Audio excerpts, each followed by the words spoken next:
Crypto, that confusing digital commodity that claims to be reshaping global finance, is also reshaping the Trump family's fortune.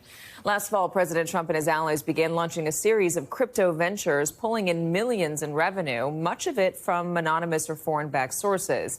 Odd because historically, Donald Trump was not a fan of crypto. He called it a scam back in 2021. So what changed and made him, as the New York Times puts it, the crypto president? Joining us now, New York Times political reporter Ken Vogel. Ken, good to see you. How exactly is the Trump family benefiting from crypto? What are they doing? I mean, a better question might be, how isn't the Trump family benefiting from crypto? They've got a company called World Liberty Financial that a Trump family-related entity owns the majority of, that is talking about issuing stable coins and that are going to be used by the United Arab Emirates, according to a recent announcement for a deal that could be as much as $2 billion. There's a meme coin. Both President Trump and Melania Trump have attached their names to these meme coins. President Trump is offering the top 220 holders of his meme coin access to the White House for a special event with him. The list really goes on and on of the types of entities that they are launching that are related to crypto. One more one that I'll mention for your viewers is a crypto Bitcoin mining company that Eric and Don Jr. are involved in. They've really covered the landscape of this emerging technology in a way that allows, as you alluded to there, anyone, foreign entities, entities that we may never know the identity of, to essentially put money directly into the pockets of the president's family in a way that makes some of the concerns that we saw in the first administration over, potential suitors using or staying at the Trump hotel or using the Trump golf courses look like a lemonade stand. Yeah. So what's the difference between, is there a difference between Donald Trump saying the first 100 buyers of my meme coin get access to me at Mar-a-Lago, or him saying the first 100 people to donate $1 million into my bank account will get access to me at Mar-a-Lago?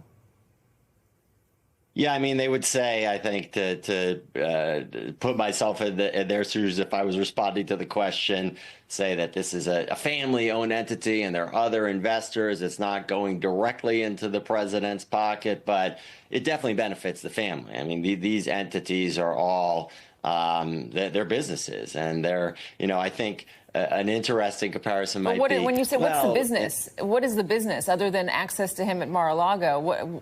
What is the commodity that they're exchanging for the meme coin? Yeah, I mean, that's the bigger question about crypto more generally, like what is crypto? And certainly the questions about the value of crypto and whether there is any inherent value in it beyond that which is sort of ascribed to it by the market. I think it really make these questions about how Trump is seeking to capitalize on crypto even more profound, because at least with the hotels, as I mentioned, there was a service, or the golf courses. You were paying something to a Trump family related entity and you were getting to stay at a hotel or play on the golf course or hold your event at Mar-a-Lago. Here, it's less clear really what the service is, beyond, as you put it, essentially giving money to the president's family. Is Congress worried about this? Are they looking into it? Yeah, so there are a number of Democrats in Congress who are, holding up the microscope and trying to scrutinize these relationships. Now, I think there was at one point sort of a bipartisan consensus that this was something, crypto, that was worth regulating, and we've seen that sort of go off the rails as a result of the Trump family's personal investments and interest in cryptocurrency.